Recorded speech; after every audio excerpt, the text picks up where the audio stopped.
Hola, buenas tardes a todos. Vamos a dar inicio con esta charla del seminario de Cómputo y Matemáticas Aplicadas. En esta ocasión nos acompaña el maestro en ciencias Juan José Leal García. Voy a decir un poco sobre él. Es estudiante del doctorado en ciencias biológicas en la UNAM y está desarrollando su investigación en el Laboratorio de Biología de Sistemas del Instituto de Investigaciones Biomédicas bajo la supervisión de la doctora Elisa Domínguez Hüttinger, ¿no?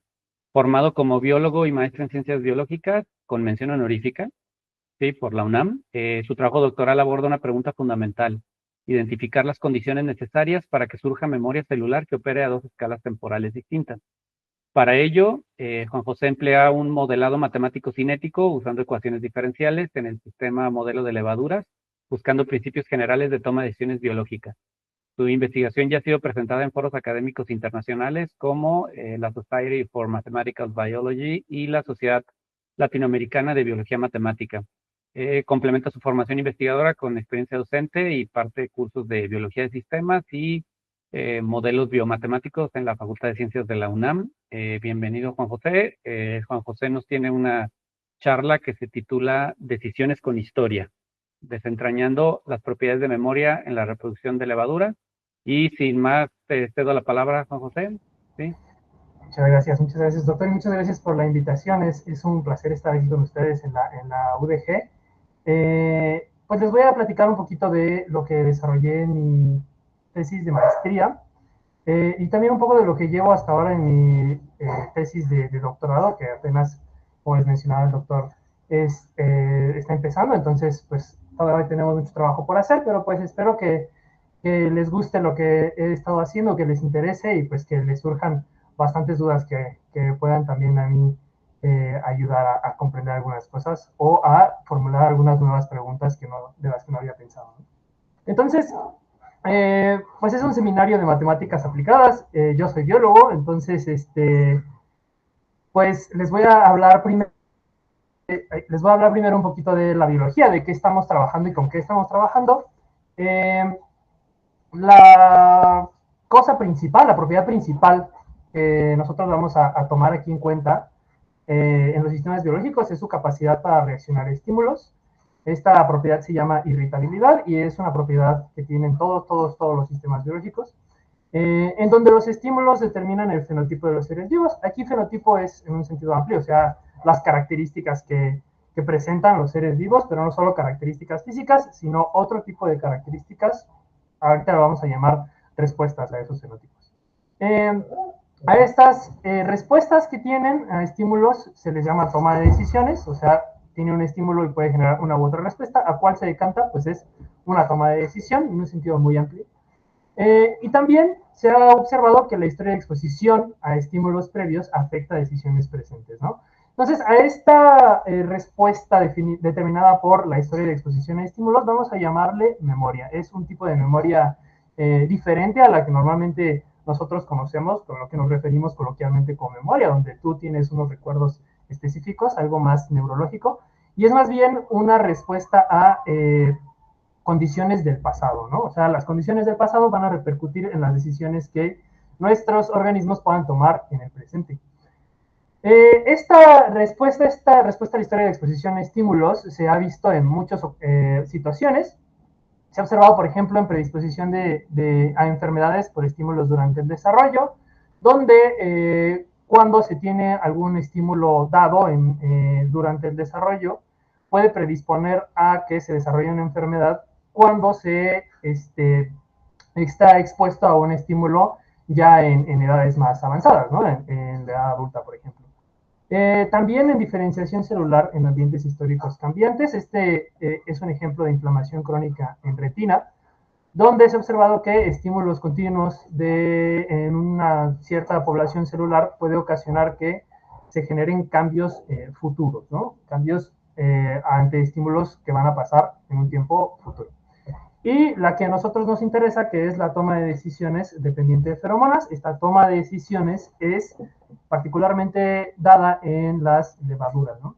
Entonces, siguiendo con la biología, para que haya un contexto un poquito más amplio, Saccharomyces cerevisiae es la levadura que a nosotros nos interesa estudiar Y nos interesa estudiar porque para empezar Saccharomyces cerevisiae es la levadura más común, la levadura que todos conocemos, que usamos para hacer pan, para hacer cerveza o cualquier bebida alcohólica. Y es una levadura que se ha estudiado muchísimo. Yo creo que de los sistemas eucariontes, de las células con núcleo, es la que mejor conocemos. Y esta levadura tiene una particularidad, y es que se puede reproducir de dos maneras distintas. Se puede reproducir de manera sexual o se puede reproducir de manera asexual. Nada más para saber, la reproducción asexual se le conoce como fase proliferativa y la reproducción sexual es fase de apareamiento, ¿no? Entonces, por supuesto, para que se reproduzca de manera asexual, pues tiene que haber dos tipos de levadura, una levadura A y una levadura alfa. Cada una produce una feromona a la que la contraria, digamos, responde, ¿no? Y entonces ahí sí, cuando responden a las levaduras, a las feromonas contrarias, pues se encuentran y ya hacen sus cositas ahí para reproducirse de manera sexual. Si no está presente la feromona, pues la levadura se reproduce de manera asexual. Entonces, recapitulando, ¿cómo funciona esto de lo de la feromona? Entonces, tenemos una levadura, ahí en el lado izquierdo es esta solita naranja. Si no hay estímulo de feromona, pues la levadura se divide a la mitad y pues prolifera, ¿no? Entonces, su ciclo celular se lleva a cabo sin ninguna interrupción y pasa de mitosis, que es la división asexual, fase G1, fase S, G2, mitosis, y así se reproduce y se reproduce y se reproduce. Pero cuando está la feromona presente en concentraciones lo suficientemente grandes, lo que va a ocurrir es que el ciclo celular se va a detener y entonces la célula se va a dejar de reproducir de manera asexual y va a empezar a producir cosas necesarias para reproducirse de manera sexual. Cuando se encuentran las dos celulitas contrarias, pues entonces sí ya se lleva a cabo la reproducción sexual por medio de la meiosis. Esta toma de decisión de si reproducirse de una u otra manera en presencia de feromona se lleva a cabo por la comunicación entre dos vías de señalización en las células. Entonces, por un lado, tenemos que cuando la célula se acaba de dividir, pues las células fijas, digamos, son muy pequeñas, ¿no? Porque pues justo dividió todo su contenido celular y se hicieron dos células más chiquitas. Entonces, en lo que crece, que es la fase G1, el tamaño celular, el aumento del tamaño celular, activa una vía de señalización que se llama vía START, que a final de cuentas produce una proteína que es CLN12.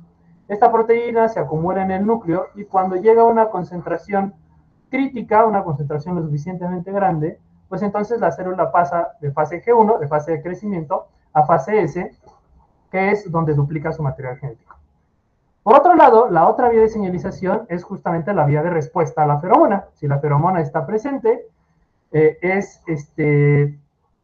captada por unos receptores que activan a su vez a la vía de señalización de tipo maximasas, que simplemente es como una cosa activa a otra y así cascadita, hasta al final producir otra proteína que se llama FAR1, que también se acumula en el núcleo, y lo que hace FAR1 es bloquear la señal de CLN12. O sea, lo que hace es promover la degradación de CLN12, evitando así que la célula pueda pasar de fase G1 a fase S. Entonces detiene el ciclo celular esta proteína FAR1 y permite que la célula pueda producir las cosas necesarias para reproducirse de manera sexual. Y entonces ir al encuentro de la otra célula, fusionarse y ya, hacer todo lo que se necesita para la reproducción sexual. Entonces tenemos estas dos señales que además son antagonistas, que nos origina una toma de decisión entre reproducción sexual o reproducción asexual. Por supuesto, si la feromona no está presente, pues no vamos a tener reproducción sexual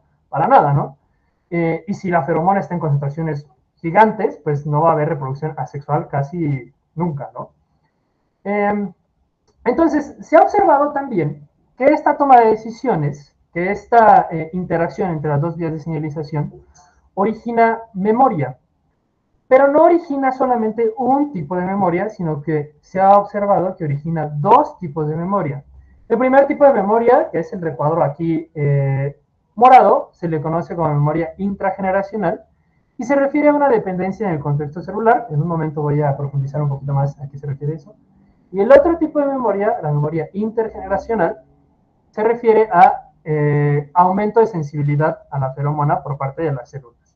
Entonces, estos dos tipos de memoria son originados por la misma red de interacción molecular, pero podemos observarlos a dos escalas temporales distintas. La memoria intergeneracional, como su nombre lo dice, lo podemos observar entre generaciones, entonces necesitamos verla a un tiempo lo suficientemente largo. Y la memoria intrageneracional, al contrario de la anterior, la observamos en el momento en que una célula recibe la señal de feromona. Entonces estamos hablando de un tiempo de vida de una sola célula. Ahora sí, profundizando un poquito más, vamos a empezar con la memoria intrageneracional, que es, digamos, la memoria a corto plazo, llamémoslo así, que es la dependencia a condiciones iniciales. Entonces, esta dependencia a condiciones iniciales, que pues sabemos en sistemas dinámicos, también la podemos llamar histéresis, se reportó experimentalmente en un artículo de Donsic y colaboradores en el 2013, donde a dos poblaciones de células las someten a condiciones distintas y entonces, después de someterla a condiciones distintas, les dan un tren de estímulos crecientes y ven qué pasa con su ciclo celular. ¿Cuánto tiempo detienen su ciclo celular? Se observó que a las células que se les dio un tratamiento de feromona antes de empezar a darles este tren de estímulos, se mantienen más tiempo con el ciclo celular detenido que las que no tuvieron este tratamiento previo de feromona. Y dijeron, bueno, entonces esto quiere decir que las células tienen una dependencia de condiciones iniciales. O sea, cuando llega un estímulo, dependiendo de cómo estuvo su contexto celular inmediato anterior, pues es cómo va a responder esta célula a ese estímulo. El otro tipo de memoria, que es la memoria intergeneracional, la vamos a ver, como ya decíamos, a través de las generaciones. ¿Cómo es esto? Este FAR1 que les comentaba que es uno de los productos finales del estímulo por feromona, no solo se encuentra en el núcleo, sino que también se encuentra en el citoplasma. En el núcleo, FAR1 es degradado por la otra proteína que es CLN12, pero en el citoplasma no. Esto quiere decir que la vida media de FAR1 en el núcleo es muchísimo menor que la vida media de FAR1 en el citoplasma. Esto genera que cuando la célula recibe un estímulo, se produce FAR1, pero el estímulo de feromona no es lo suficientemente grande como para hacer que la célula se reproduzca de manera sexual, el FAR1 del citoplasma se mantiene en el citoplasma. Entonces, cuando la célula se divide, se reproduce de manera asexual, pues parte de este FAR1 del citoplasma pasa a cada una de las dos células hijas de esta levadura. Y entonces, las células que surgen de esta célula progenitora van a tener una condición inicial de FAR1 diferente a la condición inicial de la célula que les dio origen. Si otra vez reciben un estímulo, sigue siendo muy pequeño, pero produce FAR1, pues las células que ahora se van a producir de estas van a tener todavía mayor concentración de FAR1 en el citoplasma y así, así, así. Entonces, eventualmente, se va a necesitar una concentración mucho menor de feromona para producir este cambio, porque la concentración inicial de FAR1 en esa célula va a ser mucho más alta que la concentración inicial de FAR1 de las células en generaciones pasadas. Entonces, por eso les comentaba que estos dos tipos de memoria, a pesar de que surgen de la misma red de interacción, pues se observan en condiciones, en tiempos distintos, en escalas temporales distintos. Uno en la célula, en el contexto de esa célula, y otro en el contexto de generaciones de células. Al final, de lo que hablamos siempre va a ser de condiciones iniciales, pero la diferencia es, uno es ver las condiciones iniciales en una sola célula y otro es ver las condiciones iniciales a través de las generaciones de células. Para este proyecto, nosotros vamos a utilizar biología de sistemas, que justo es ayudarnos de formalizaciones matemáticas y computacionales para poder analizar las propiedades de estas, al final son redes, de estas redes de interacción biológicas. Y bueno, eso nos permite entender a esta toma de decisiones como una propiedad emergente de este sistema en particular y por supuesto representar fenómenos complejos mediante formalismos matemáticos, lo cual nos va a ayudar enormemente al análisis, a analizar este comportamiento dinámico, además con herramientas matemáticas que vamos a ver en un momento. Y por supuesto, ya que tenemos algo bien formalizado, pues podemos ahora sí ver qué pasa cuando perturbamos ese sistema y eventualmente pues regresar a la biología y proponer experimentos que nos puedan ser útiles pues para seguir avanzando en la comprensión de esta toma de decisiones y de la memoria a dos escalas temporales distintas. Bueno, para hacer un modelo matemático, primero vamos a dividirlo en dos fases, ¿no? Nuestro modelo quiere, o nuestro proyecto más bien, en general, quiere estudiar las dos tipos de memoria a dos escalas temporales distintas, pero vamos a dividirlo en dos fases. Primero estudiar la memoria intrageneracional, primero estudiar qué es lo que pasa con las condiciones iniciales en una sola célula y ya después añadirle la otra escala temporal, es decir, ver qué pasa no solo ahora en una sola célula, sino qué pasa ahora en esa célula y además en las generaciones de células que van a seguir después de ella. Para la fase 1, que la desarrollé durante mis estudios de maestría, lo primero que hicimos fue construir una red de regulación y después reducir esa red de regulación. Los elementos que están interactuando en esta toma de decisiones son muchísimos, son decenas de elementos interactuando.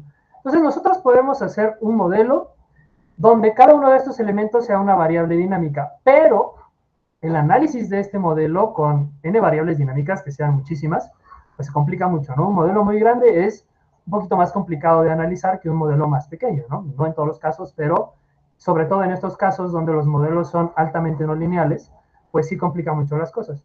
Entonces, antes de formalizar un modelo a partir de estas redes, lo que vamos a hacer es reducir las redes lo máximo posible. Entonces, vamos a ir comprimiendo interacciones, vamos a ir metiendo varias interacciones en una sola cajita, para al final quedarnos con el modelo lo más pequeño posible que siga representando las interacciones cinéticas de esta toma de decisiones.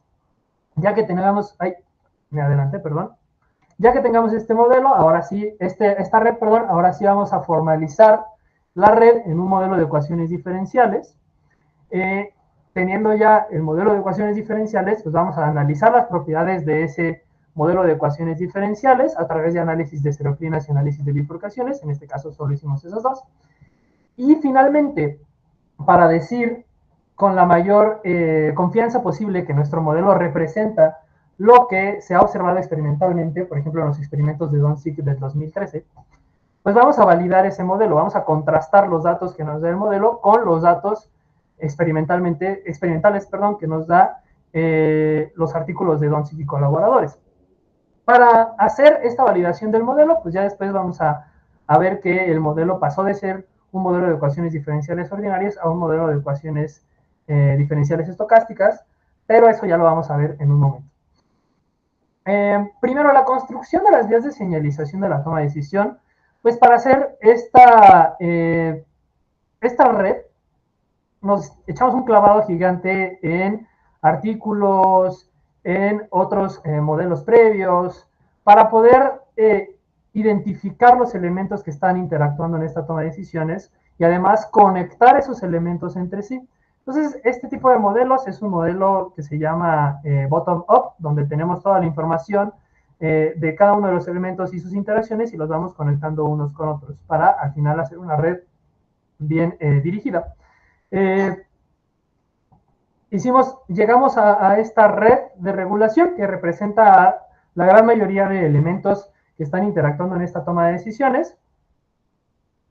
Hubo algunos que no interactúan directamente y pues no tomamos en cuenta para este caso, pero estos que les presento aquí sí interactúan directamente entre ellos para al final darnos esta toma de decisiones. Entonces tenemos varios tipos de interacciones, tenemos interacciones positivas que son las flechas, interacciones negativas que son las que son más planitas, fosforilaciones, activaciones, inhibiciones, etcétera, etcétera. Ahora, esta red compleja la vamos a empezar a reducir para quedarnos con una red lo más pequeña posible. Entonces, para empezar a reducirla, vamos a ubicar los elementos que están participando exclusivamente en esta transición entre fase G1 y fase S y particularmente en la toma de decisiones entre continuar el ciclo celular o detener el ciclo celular. Entonces, los recuadros naranja y violeta son los elementos que interactúan principalmente en estas dos. Si ustedes se fijan del lado izquierdo, hay algunos que no están dentro del recuadro naranja. Esos son elementos que están participando, pero están participando en otro proceso distinto al que a nosotros nos interesa. Entonces, por el momento vamos a mandarlos a una esquina, vamos a tenerlos ahí, vamos a ponerles un pincito, pero no los vamos a ocupar por ahora. Hay algunas otras cosas, por ejemplo, las flechas que son un poquito más gruesas, son las interacciones que más nos interesan. Por ejemplo, aquí hay una línea punteada roja, que son algunas otras interacciones redundantes que por el momento no vamos a tomar en cuenta porque solo nos interesa particularmente este proceso de la comunicación entre CLN12 y FAR1. Y todas las interacciones lineales, pues vamos a tomarlas como si fuera una interacción directa, ¿no? Entonces, así como llega la feromona, así se produce FAR1. Así como la célula crece, así se produce CLN12. Y entonces nos quedamos, ya al final, con una red de dos variables dinámicas, CLN12 y FAR1, que son las cosas que están interactuando en el núcleo, dos inputs, SBF, que representa el crecimiento celular, que en este caso tenemos, por ejemplo, ahí la línea verde, que representa una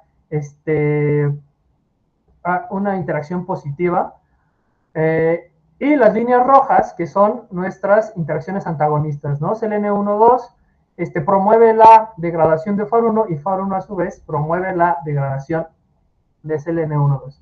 Entonces, ya teniendo bien identificados los elementos fundamentales de la red que dan origen a esta toma de decisiones y por lo tanto que dan origen a la memoria, en este caso recuerden que es solo la memoria intrageneracional, es la fase 1, todavía no agregamos la otra memoria, entonces solo estamos a escala temporal de la vida de una célula. Ya que tenemos identificados estos elementos, vamos ahora sí a formalizarlo en un sistema de ecuaciones diferenciales.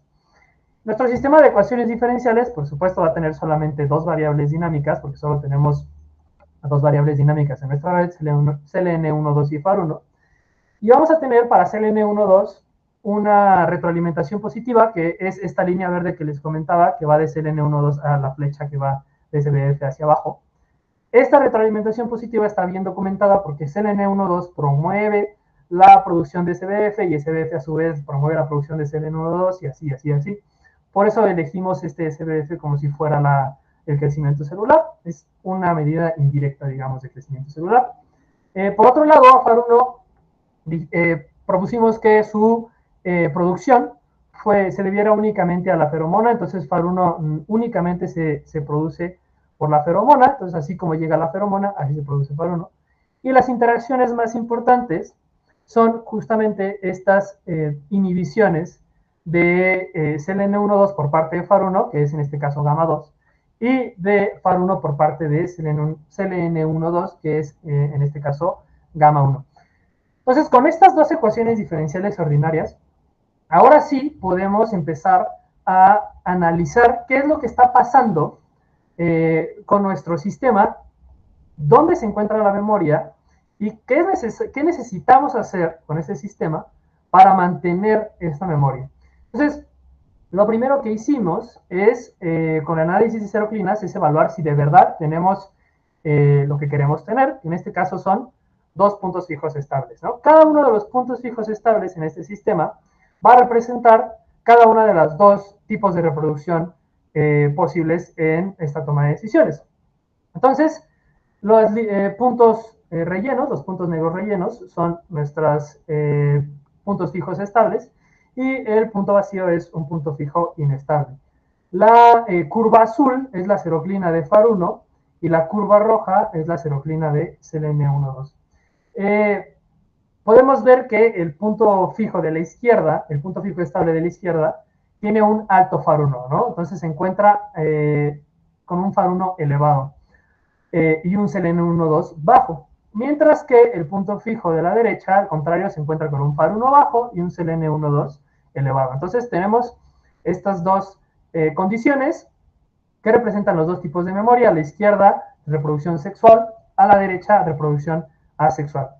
Entonces, en este caso, para estos parámetros, vamos a tener que el sistema es biestable, teniendo los dos puntos fijos estables para esta región, para estas condiciones de parámetros. Entonces nosotros nos preguntamos ahora sí, bueno, ya vimos que sí tenemos dos puntos fijos, ya vimos que sí tenemos estas dos características que nos importan, ¿qué necesitamos para mantener estos dos puntos fijos? O, en dado caso, ¿qué necesitamos moverle para perderlos, ¿no?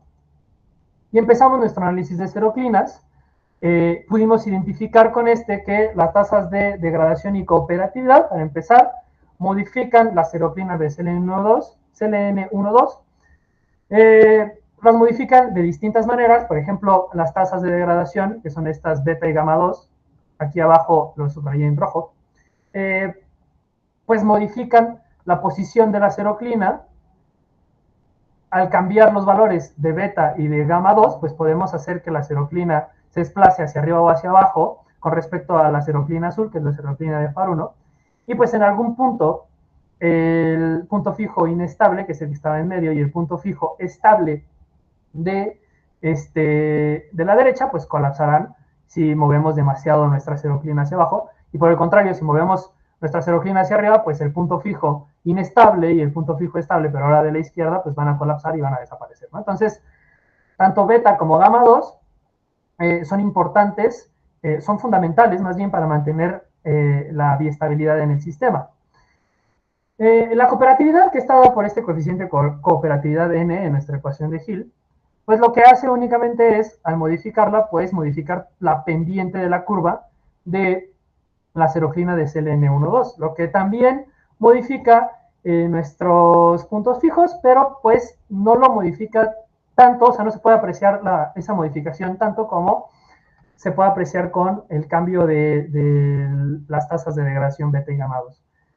Para la seroclina de FAR1, también la tasa de degradación, en este caso es Z, y el input, que en este caso es FUS3, modifican la estabilidad y el número de los puntos fijos.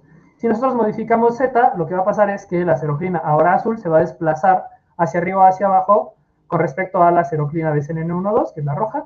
Lo mismo con FUS3, se va a desplazar igual hacia arriba o hacia abajo con respecto a la seroclina roja. Lo único que va a ocurrir es que pues, se van a desplazar en direcciones opuestas. Si aumentamos Z se desplaza hacia abajo, si aumentamos FUS3 pues se desplaza hacia arriba, ¿no?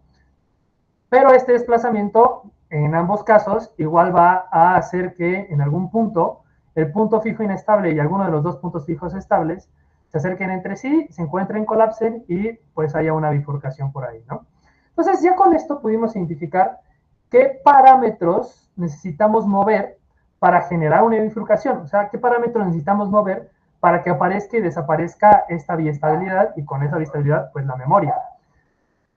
Ahora, vamos a elegir de esos parámetros alguno y vamos a hacer un análisis de bifurcaciones para ver cómo se ve la estabilidad y la estabilidad de los puntos fijos conforme modificamos el valor de esos parámetros. En específico vamos a elegir FUS3, que es el input, que es el parámetro que experimentalmente podemos modificar más fácilmente, ¿no? Simplemente agarramos nuestra micropipeta en un cultivo y le ponemos más o menos feromona y pues veamos qué pasa, ¿no? Entonces, para nuestro modelo, cuando nosotros hacemos el diagrama de bifurcación, pues nos encontramos con tres regiones, ¿no? Aquí tenemos abajo en el eje horizontal a la feromona, en el eje vertical a los puntos fijos de CLN2, y nosotros tenemos de 0 a un poquito menos de 6 unidades de feromona, pues encontramos una región naranja monoestable, ¿no? Donde la línea azul, por supuesto, es punto fijo es estable, la línea roja es punto fijo inestable, y en esta región naranja encontramos una región monoestable que sería la región de reproducción asexual. Tenemos muy poca feromona, la célula no tiene suficiente feromona como para detener el ciclo celular y reproducirse de manera sexual. Por el contrario, si nos vamos hasta el otro lado, al lado derecho, en esta región que se ve como gris, encontramos que hay otra región monoestable, pero es al contrario. Ahora es una región donde tenemos demasiada feromona. Tenemos tanta feromona que la célula no se puede reproducir de manera asexual, únicamente se va a reproducir de manera sexual. Pero la región interesante es esta región del medio, que es nuestra región de biestabilidad, nuestra región de histéresis, que es la región donde se presenta esta memoria, donde se presenta esta sensibilidad a condiciones iniciales. Entonces, Si tenemos una célula, por ejemplo, en esta región, ¿sí? Con este estímulo de feromona entre 6 y 8, digamos que es 5 unidades de feromona, ¿sí? Nosotros encontramos que a 5 unidades de feromona la célula puede responder de dos maneras distintas, ¿no? Tenemos que dos líneas azules cruzan esa cantidad de feromona, esas 5 unidades de feromona. Si la célula está arriba, aquí en el menos 0.5, perdón, entonces la célula diríamos que se va a reproducir de manera asexual, porque tenemos que hay una cantidad alta de selene2 en esta región. Pero si la célula se encuentra en la región de abajo, en la línea azul de abajo, alrededor de menos 1.5, entonces podemos decir que tiene una concentración de selene1,2 baja. Entonces, a la misma concentración de feromona se puede reproducir de manera sexual o asexual, dependiendo de la condición inicial en la que se encuentra esa célula. Si se encuentra la célula con una concentración de selene2 alta, pues se va a reproducir de manera asexual. Si se encuentra la célula con una concentración de selene2 baja, pues se va a reproducir de manera sexual. Entonces, ante la misma concentración de estímulo, puede haber dos respuestas distintas. ¿Cuál de las dos elegir? Pues depende de las condiciones iniciales. A esto le llamamos histeresis, a esto le llamamos memoria. Entonces, nuestro modelo, para empezar, puede reproducir este tipo de memoria. Y además, otra de las características de esta histeresis es que si nosotros empezamos, si nosotros tenemos una célula X, empieza una concentración de feromona de 3 unidades, por ejemplo. Entonces, tenemos una célula, le damos 3 unidades de feromona, pues la célula se reproduce de manera asexual, ¿no? Encuentra la región naranja. Si vamos aumentando paulatinamente las concentraciones de feromona, pues vamos viendo que la célula se desplaza por esta línea azul de la izquierda, ¿sí? Pero sigue reproduciéndose de manera asexual, ¿no? Sigue estando dentro de esta línea azul, que es el punto fijo estable de reproducción asexual, hasta que llega a este umbral, que es la línea punteada de la derecha, F2, donde abruptamente le cambiamos un poquito la concentración de feromona y entonces la célula ahora se reproduce de manera sexual. Por el contrario, si ahora tenemos una célula a una concentración de feromona de 10 unidades y le vamos retirando feromona, pues la célula a 10 unidades se reproduce de manera sexual. Si le retiramos a 8 unidades, se sigue reproduciendo de manera sexual. Si le seguimos retirando a 6 unidades ahora, todavía se reproduce de manera sexual. Pero si le quitamos un poquito más, o sea, si pasamos este nuevo umbral F1, hay un cambio abrupto y ahora la célula se reproduce de manera asexual, ¿no? Entonces, la histeresis no solamente es esta sensibilidad de condiciones iniciales, sino que además estos dos, F1 y F2, que son nuestras bifurcaciones, producen umbrales donde podemos observar cambios abruptos del comportamiento del fenotipo de la célula, ¿no?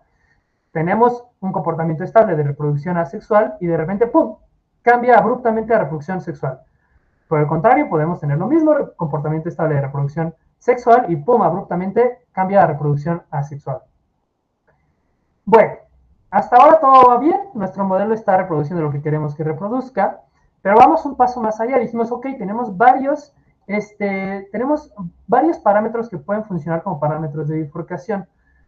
Tenemos que este input FUS3 ya habíamos visto desde nuestras seroclinas que funciona como un parámetro de bifurcación, pero ahora vamos un pasito más allá. ¿Qué pasa si nosotros modificamos otro parámetro? Y el siguiente parámetro fácil de modificar, fácil entre comillas, es SBF, que es nuestro crecimiento celular. Entonces, aumentar o disminuir nuestra tasa de crecimiento celular, ¿no? ¿Qué pasa cuando hacemos las dos cosas al mismo tiempo? Cuando variamos continuamente FUS3, cuando variamos continuamente nuestro input, nuestra feromona, y variamos puntualmente la tasa de crecimiento celular. Con una tasa de crecimiento celular bajísima, que es el primer panel arriba a la izquierda, con una tasa de crecimiento celular bajísima, que es SBF igual a 1, pues prácticamente tenemos monoestabilidad, ¿no? O sea, nuestro sistema solo se puede reproducir de manera sexual, es decir, la célula crece tan lentamente que hace falta muy poquita feromona para provocar que la célula se reproduzca de manera sexual. Y por supuesto, si nosotros le metemos más y más y más y más feromona, pues la célula se va a seguir reproduciendo de manera sexual. Si nosotros seguimos aumentando esta tasa de crecimiento celular, ahora, por ejemplo, le ponemos 30. Estos son valores arbitrarios, ¿no? Entonces le aumentamos un poco más, le ponemos SBF igual a 30, la célula está creciendo un poco más rápido, pues ahora ya nos encontramos con las tres regiones que veíamos en nuestro diagrama de bifurcación pasado, ¿no? Tenemos la región naranja, monoestable de reproducción asexual, la región blanca, que es nuestra región de histéresis, y la región violeta, que es nuestra región monoestable de reproducción sexual, ¿no? Ok, ahora, ¿qué pasa cuando todavía le aumentamos más? Bueno, si seguimos aumentando SBF, ahora estamos haciendo que la célula crezca rapidísimo. Pues si se fijan, nuestra región naranja creció, aumentó de tamaño. Antes estaba entre 5 y 6 unidades de FUS3, ahora está entre 6 y 7 unidades de FUS3, ¿no? ¿Qué quiere decir esto? Esto quiere decir que la célula ahora está creciendo demasiado rápido y necesita muchísima más feromona para poder ocasionar este cambio de tipo de reproducción a reproducción sexual. ¿Sí? Entonces, mientras más rápido crece la célula, más feromona necesita, lo cual es intuitivo, ¿no? Si nuestra célula crece muy rápido, pues entonces pasa de fase G1 a fase S muy rápido y pues ya continúa el ciclo celular igualmente rápido, ¿no? Pero estos son valores puntuales de CBF. El único que estamos variando continuamente es FUS3, es la feromona. SBF lo variamos puntualmente. Bueno, pues nada más por el ejercicio de ver qué es lo que está ocurriendo de verdad, vamos a variar ambos continuamente y vamos a obtener ahora un diagrama de bifurcación con dos parámetros que se ve más o menos así, ¿no? Entonces tenemos nuestros dos ejes, que es SBF y FUS3, en nuestro panel A, que son nuestros parámetros de bifurcación, nuestros inputs, y pues en el eje vertical los estados estacionarios de CLN1, 2, ¿no? Y podemos ver, la verdad es que no mucho, porque esta gráfica pues no se ve tan bien, ¿no? Entonces lo que hicimos fue proyectar la gráfica en el panel B, es decir, vamos a ver esta misma, que es la gráfica de la izquierda, pero vista, digamos, desde arriba, ¿no?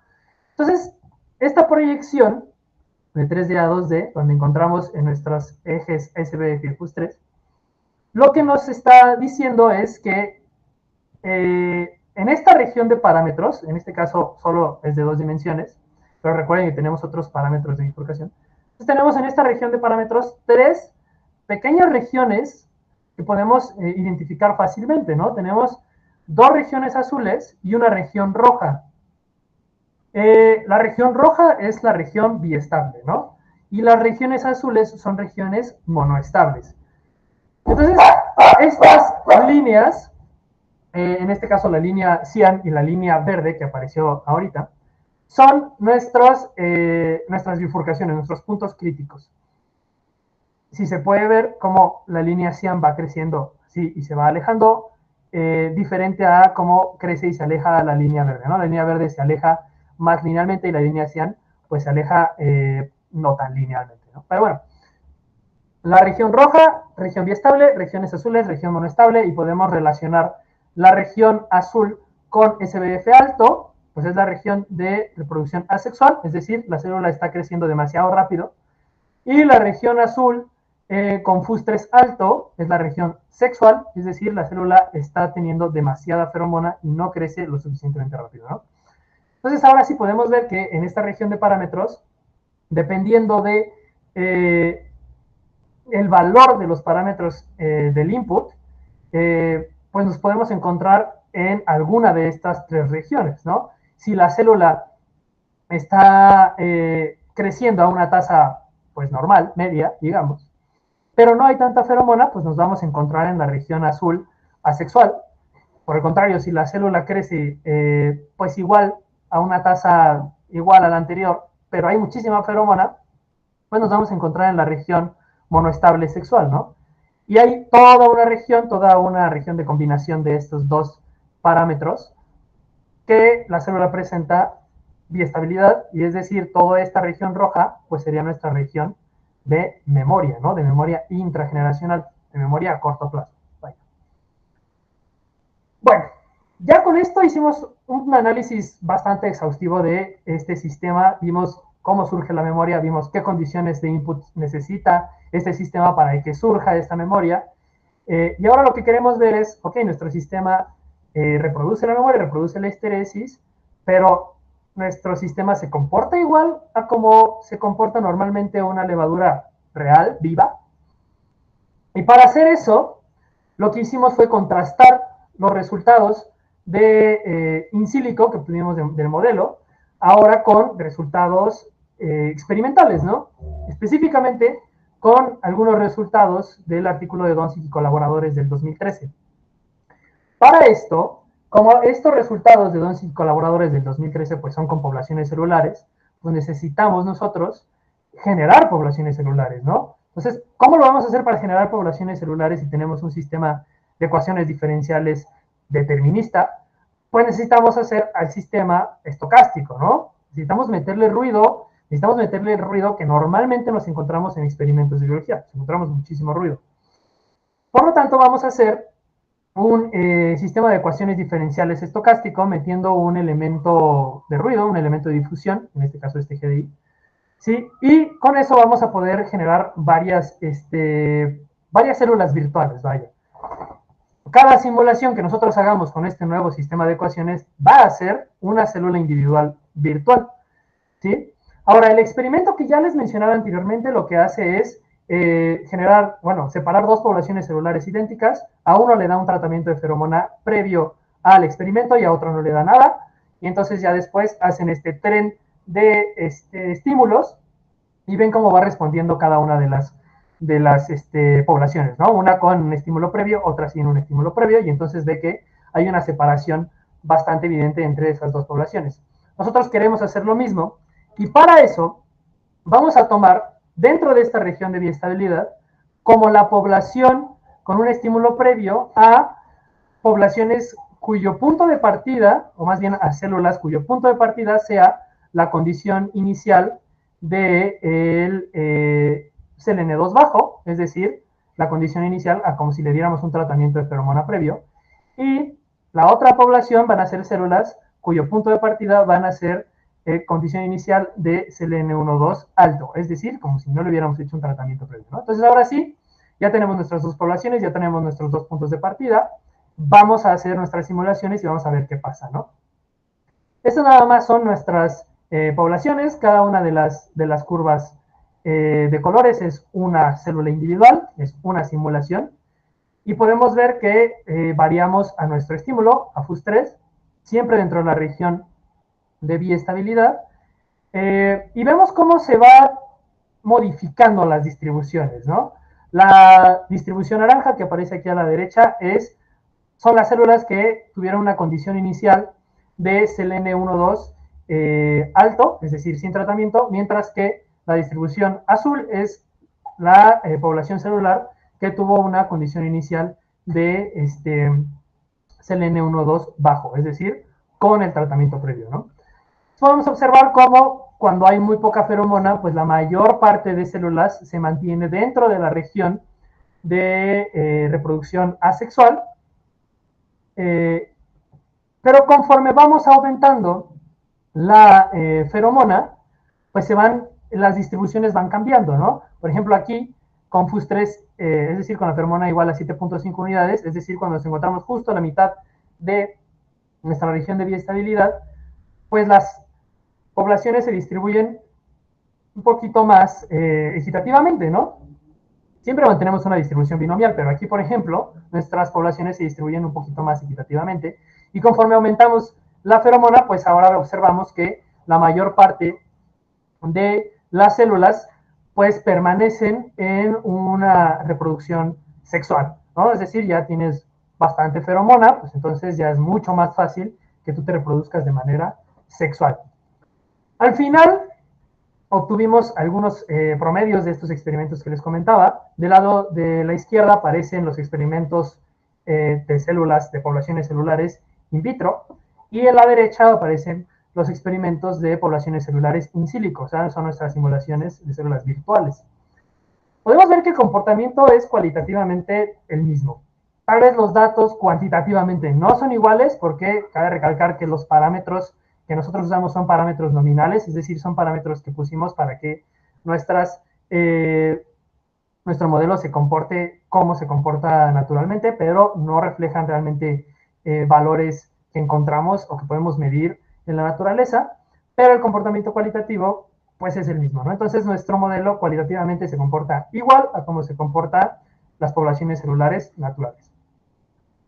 Entonces, hasta ahí fue la fase 1, ¿no? De la fase 1 podemos decir que el modelo es suficientemente sencillo, o sea, el modelo es, toma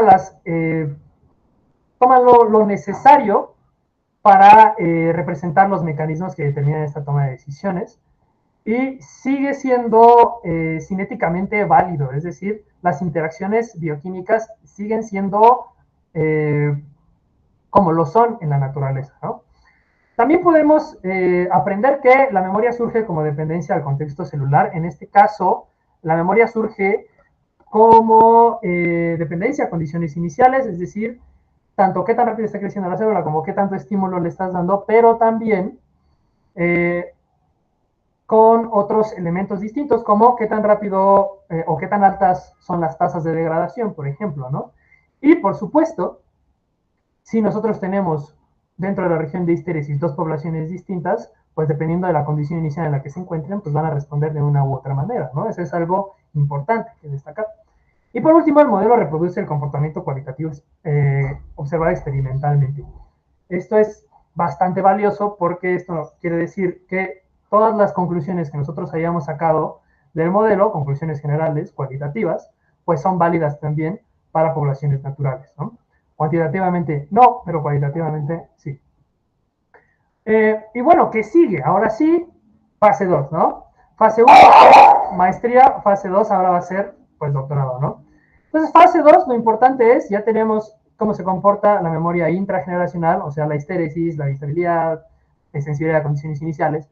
Ahora vamos a ver cómo se comporta la memoria intergeneracional también. Entonces, vamos a hacer un nuevo modelo basado en el modelo anterior, pero que ahora no solo represente la memoria intrageneracional, sino que también represente la memoria intergeneracional. Vamos a acoplar en un solo modelo estos dos tipos de memoria y vamos a analizar ahora ese modelo. Entonces, primer paso para hacer esto, pues acoplar la nueva memoria, ¿no? ¿Cómo vamos a hacer esto? En un principio lo vamos a hacer añadiendo una nueva variable dinámica. En este caso tenemos ahora la reinterpretación de la variable de FAR1. En el modelo anterior, FAR1 simplemente era la cosa que hacía esta relación antagonista con CLN12 y generaba la histéresis. Ahora ya no solo va a ser eso, sino que también va a ser un elemento que se va a mover entre compartimentos. FAR1 nuclear, que es el que mantiene esta relación antagonista con CLN12, y FAR1 citoplásmico, que es el nuevo elemento de memoria a largo plazo, ¿no? De memoria lenta. Entonces, vamos a incorporar esta nueva memoria y vamos a analizar ahora qué es lo que pasa con esta nueva memoria, ¿no? Entonces, para analizarlo vamos a seguir con el mismo plan que en la fase 1 vamos a analizar las seroclinas. Ahora va a ser un poquito más complicado porque ya no vamos a estar en el plano, ya no vamos a estar con un modelo de 2 dimensiones, sino que ahora vamos a estar en R3 y pues hacer seroclinas en R3 pues ya no es tan fácil como hacerlo en R2, ¿no? Pero bueno, vamos a hacerlo, vamos a ver qué es lo que pasa aquí. Algunos avances, ¿no? Estas son las seroclinas con igual parámetros nominales, todavía tenemos que hacer algunos cambios y por supuesto análisis de las seroclinas, de las ecuaciones que mostraba en la diapositiva anterior, pero bueno, al menos sí podemos representar en R3 nuestras seroclinas y eso ya es una victoria bastante grande. Ahora hay que interpretar qué es lo que está pasando acá. Ahora sí, ¿qué sigue después de esto? Que son trabajos que todavía no hacemos. Ya que esté el modelo analizado, pues otra vez hay que validarlo, ¿no?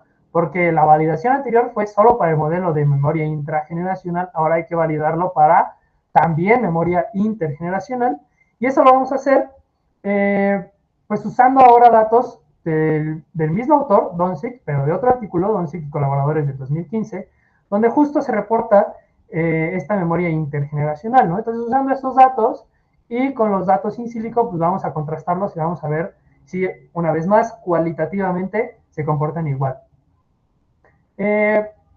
Después de eso, vamos a generalizar el modelo, que realmente este es nuestro objetivo final, que es extraer las propiedades generales del nuevo modelo que representa las dos memorias y formalizarlo en un circuito regulatorio a partir de estas propiedades generales. Entonces, ya no va a ser únicamente aplicable para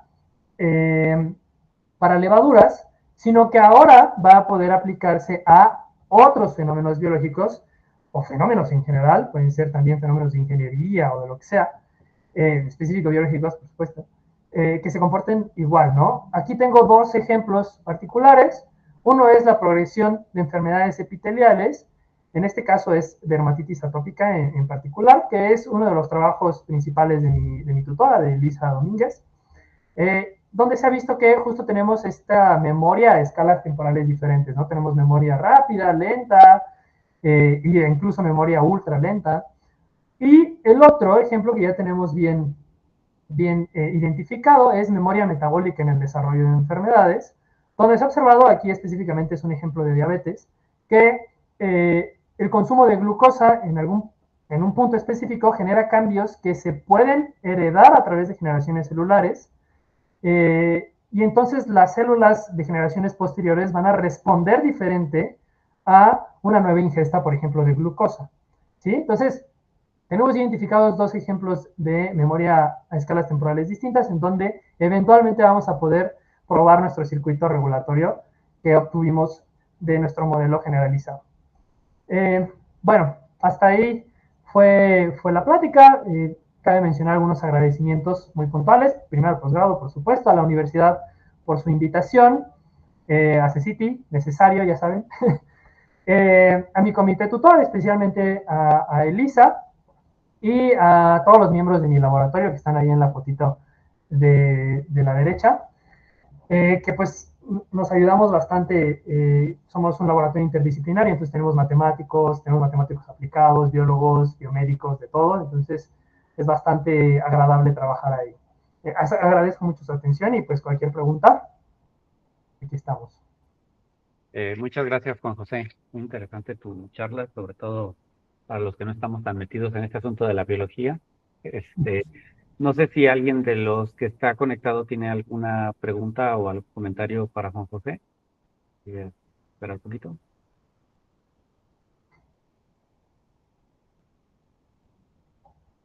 A lo mejor estuvo todo muy claro. Ya hay una mano levantada. Sí, Emilia. Hola, ¿qué tal?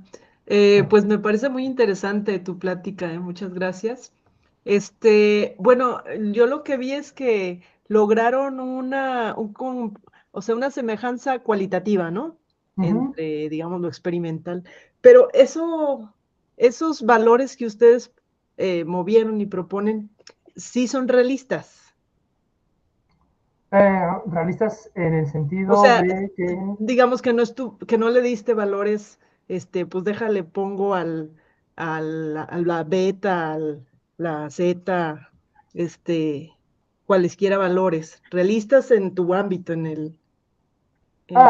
sí, sí, sí. Sí, claro, y justo hacer la transición a resultados cuantitativamente iguales, digamos, tampoco es tan complicado, ¿no? O sea, es nada más buscar valores de parámetros, que en muchos casos existen valores de parámetros en la literatura, y en dado caso, si no existieran, pues hacer una optimización paramétrica para pues optimizar el resto de parámetros que no podemos encontrar y obtener un conjunto de parámetros que represente la biología y a partir de eso ver qué onda, ¿no? Pero sí, los parámetros al final son realistas, y igualmente lo que nos interesa es ver que el comportamiento sea similar, ¿no?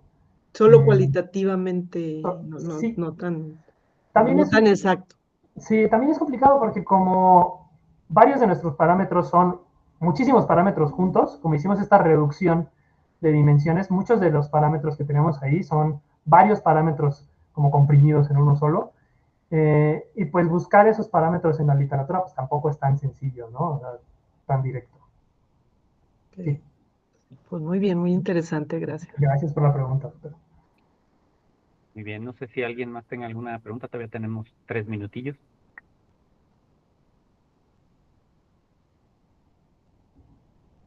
Bueno, creo que no. De todos modos, Juan José, supongo que te pueden por ahí localizar por si te quieren después preguntar algo, ¿ah?